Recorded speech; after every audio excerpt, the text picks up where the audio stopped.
Japan में एक पुरानी कथा है। एक छोटे से राज्य पर एक बड़े राज्य ने आक्रमण कर दिया। उस राज्य के सेनापति ने राजा से कहा कि आक्रमणकारी सेना के पास बहुत संसाधन है, हमारे पास सेना कम है और संसाधन भी कम है, हम जल्दी ही हार जाएंगे। बेकार में अपने सैनिक कटवाने का कोई मतलब नहीं, इस युद्ध में हम निश्चित हार जाएंगे। और इतना कहकर सेनापति ने अपनी तलवार नीचे रख दी। अब राजा बहुत घबरा गया, क्या किया जाए ऐसा सोचने लगा। फिर कुछ समय बाद वह अपने राज्य के एक बूढ़े फकीर के पास गया और उसे सारी बात कह सुनाई। फकीर ने कहा कि सबसे पहले उस सेनापति को हिरासत में लेकर जेल भेज दो, नहीं तो हार निश्चित है। यदि सेनापति ऐसा सोचेगा तो सेना क्या करेगी? आदमी जैसा सोचता है वैसा हो जाता है। फिर राजा ने कहा कि युद्ध कौन करेगा? फकीर ने कहा मैं। वह फकीर बूढ़ा था, उसने कभी कोई युद्ध नहीं लड़ा था और तो और वह कभी घोड़े पर भी नहीं चढ़ा था। उसके हाथ में सेना की भागडोर कैसे दे दें? लेकिन कोई दूसरा चारा ना होने के कारण उस फकीर को सेनापति नियुक्त कर दिया गया। वह बूढ़ा फकीर घोड़े पर सवार होकर सेना के आगे आगे चलने लगा। रास्ते में एक पहाड़ी पर एक मंदिर था। फिर सेनापति वहां रुका और सेना से कहा कि पहले मंदिर के देवता से पूछ लेते हैं कि हम युद्ध में जीतेंगे कि हारेंगे। सेना हैरान होकर पूछने लगी कि देवता कैसे बताएंगे, और चलो बताएंगे भी तो उनकी बात हम कैसे समझेंगे, किस भाषा में समझेंगे? बूढ़ा फकीर बोला, ठहरो, मैंने आजीवन देवताओं से संवाद किया है, मैं कोई ना कोई हल निकाल लूंगा। फिर फकीर अकेले ही पहाड़ी पर चढ़ा और कुछ देर बाद वापस लौट आया। फकीर सेना को संबोधित करते हुए कहने लगा कि मंदिर के देवता ने मुझसे कहा है कि यदि रात में मंदिर से रोशनी निकलेगी तो समझ लेना कि दैवीय शक्ति तुम्हारे साथ है और युद्ध में जीत अवश्य ही तुम्हारी होगी। सभी सैनिक सांस रोके रात होने की प्रतीक्षा करने लगे। रात हुई और उस अंधेरी रात में मंदिर से प्रकाश छन छन कर आने लगा। सभी सैनिक जयघोष करने लगे और वे युद्ध स्थल की ओर कूच कर गए। 21 दिनों तक घनघोर युद्ध हुआ और फिर सेना विजयी होकर लौटी। रास्ते में वह मंदिर पड़ता था।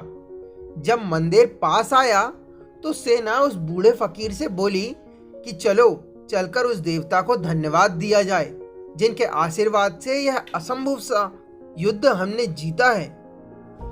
फकीर सेनापति बोला, इसकी कोई जरूरत नहीं है। सेना बोली, बड़े कृतज्ञ मालूम पड़ते हो, आप जिनके प्रताप से, जिनके आशीर्वाद से इस भयंकर युद्ध को जीता, उस देवता को धन्यवाद देना भी आपको मुनासिब नहीं लगता? तब उस बूढ़े फकीर ने कहा कि वो दीपक मैंने ही जलाया था, जिसकी रोशनी दिन के उजाले में तो तुम्हें नहीं दिखाई दी पर रात्रि के घने अंधेरे में तुम्हें दिखाई दी। तुम जीते क्योंकि जीत तुमने मन में बिठा ली थी। विचार अंततः घटनाओं में बदल जाते हैं।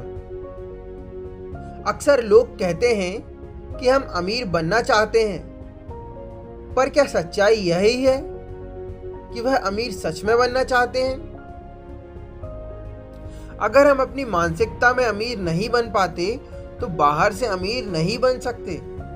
बाहर से अमीर बनने के लिए सबसे पहले मानसिक स्तर पर अमीर बनना होगा। ग्रंथों का नियम है, जैसा सोचोगे वैसे बन जाओगे।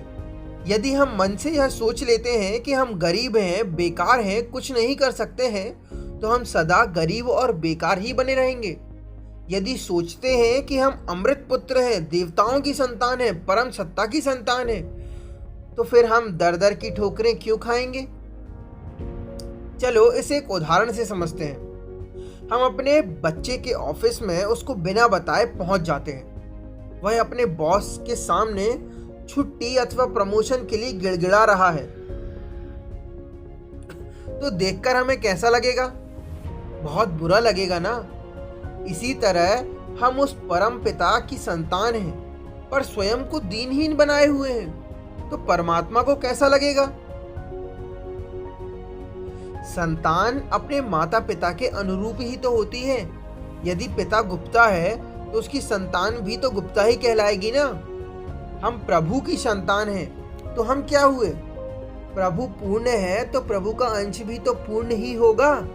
तो हम अपने आप को बेचारा, लाचार, दास क्यों समझें? यदि हम कुछ प्राप्त करना चाहते हैं तो सबसे पहले मानसिक स्तर पर हमें यह निश्चय करना चाहिए कि हाँ, मैं यह प्राप्त कर सकता हूँ।